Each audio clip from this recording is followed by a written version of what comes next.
कांग्रेस नेता तथा लोकसभार विरोधी दल नेता राहुल गांधी महाराष्ट्र पुणे में स्कूल शिक्षो कार्यक्रम में भाषण देवा अवसर में नारी मानक उच्च प्रशंसा करिसेंती। राहुल कहते देशर महिला माने केवल झील स्त्री किंबा माँ रे सीमित नुहंती, सेमानकर एक स्वतंत्र परिचय अच्छी।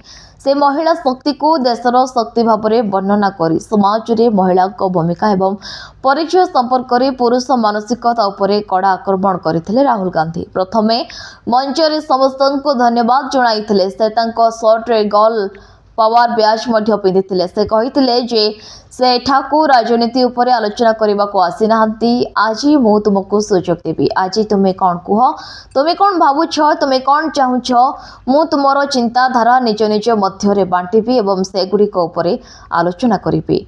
से उपस्थित पिला मानकु पचारिथिले कि आज भारतर शक्ति कौन, किंतु मु जोर देबाकु चाहे जे 70 कोटी लोकंको स्वप्न एवं चिंताधारा एहार शक्ति।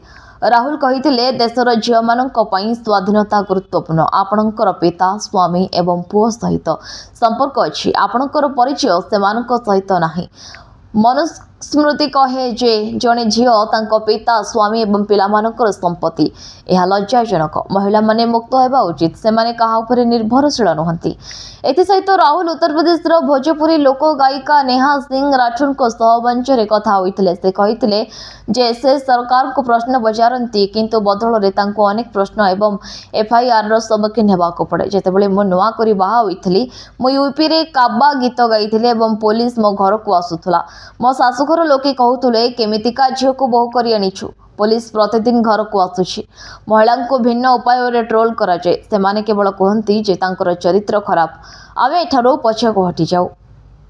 ब्यूरो रिपोर्ट, विकल्प समाचार।